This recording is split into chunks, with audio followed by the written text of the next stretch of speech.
Welcome to kitchen spark.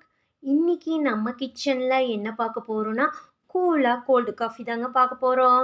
அதை பார்க்குறதுக்கு முன்னாடி இன்னமும் நீங்கள் நம்ம சேனலை சப்ஸ்கிரைப் பண்ணலைன்னா சப்ஸ்கிரைப் பண்ணிக்கிங்க. இப்போ பாருங்கள், நம்மளுக்கு சம்மர் ஆரம்பிச்சிருச்சு. ஸோ கூலாக நம்ம ஏதாவது குடித்தா நல்லாயிருக்கும் அப்படின்னு நினைப்போம். ஸோ இன்றைக்கி நம்ம கூலாக கோல்டு காஃபி குடிக்கலாங்க.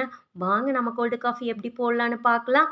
பாருங்கள், 2 ஸ்பூன் அளவு இதுக்கு நான் இன்றைக்கி இன்ஸ்டன்ட் காஃபி பவுட்ரு எடுத்து வச்சுருக்கேன். என்ன பிராண்டாக இருந்தாலும் ஓகே. நெக்ஸ்ட்டு பாருங்கள், 1 ஸ்பூன் அளவு நம்ம கோகோ பவுட்ரு எடுத்துக்கலாம். நல்லா டேஸ்ட்டாக இருக்கும். கோகோ பவுட்ரு உங்களுக்கு போட்டிங்கன்னா நல்லா சாக்லேட் ஸ்மெல் நல்லாயிருக்கும் உங்களுக்கு.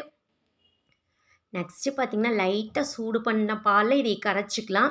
ஏன்னா சூடு இல்லைன்னா உங்களுக்கு கரையாது. ஸோ லைட்டாக சூடு பண்ணியிருக்கலாங்க. பாருங்கள், இந்த மாதிரி சூடு பண்ணி நல்லா கரைச்சி எடுத்தாச்சு.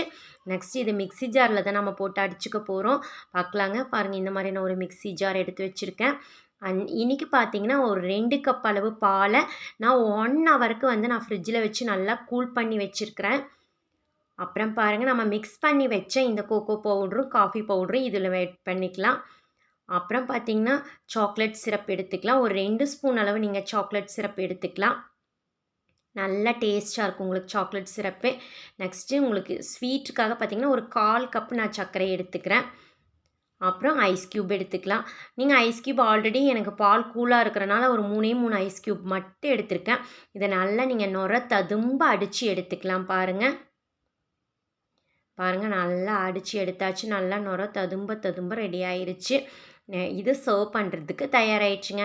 இந்த மாதிரி நீங்கள் ஒரு டம்ளரில் சாக்லேட் சிரப் இந்த மாதிரி போட்டுட்டிங்கன்னா ப்ரெசன்டேஷனுக்கும் நல்லாயிருக்கும், குடிக்கிறதுக்கும் உங்களுக்கு நல்லாயிருக்கும். பாருங்கள், இந்த மாதிரி நான் எடுத்துகிட்டு இதில் நாம் அடித்து வச்சு அந்த காஃபி கோல்டு காஃபியை இதில் எடுத்துக்கலாங்க. பாருங்கள், சூப்பராக நம்மளுக்கு தயாராகிடுச்சு கோல்டு காஃபி. நுர ததும்ப நல்லா வாசனையாக இருக்குதுங்க. பார்த்தோன்னே குடிக்கும் நம்மளுக்கு தோணுது. ரொம்ப சூப்பராக இருக்குங்க. பாருங்கள், லைட்டாக நான் நுரை மட்டும்தான் இது மேலே எடுத்து வைக்கிறேன். நீங்கள் இன்னும் சாக்லேட் பவுட்ரு இருந்தால் இதுக்கு மேலே போட்டுக்கலாம், சிரப் ஊற்றிக்கலாம். ரொம்ப சூப்பராக இருக்கும். பார்க்குறதுக்கும் உங்களுக்கு நல்லாயிருக்கும். பாருங்கள், நான் லைட்டாக கோகோ பவுட்ரு தான் மேலே போடுறேன். நீங்கள் வீட்டில் சாக்லேட் பவுட்ரு அந்த மாதிரி இருந்தால் கூட நீங்கள் எடுத்துக்கலாம். பாருங்கள், சூப்பராக இது நான் 2 டம்ளர் இன்றைக்கி ரெடி பண்ணிவிட்டு குடிக்கிறதுக்கு ரொம்ப சூப்பராக இருக்குதுங்க. நீங்களும் இந்த மாதிரி நம்ம வீட்டில் இருக்கிற பொருளை வச்சு தான் செய்கிறோம். இந்த மாதிரி நீங்களும் ட்ரை பண்ணி பாருங்கள். ரொம்ப சூப்பராக இருக்கும். உங்களுக்கு இந்த வீடியோ பிடிச்சிருந்ததுன்னா உங்கள் ஃப்ரெண்ட்ஸுக்கெல்லாம் ஷேர் பண்ணுங்கள், லைக் பண்ணுங்கள். மறக்காமல் கிச்சன் ஸ்பார்க் சேனலுக்கும் சப்ஸ்கிரைப் பண்ணுங்கள். Thanks for watching.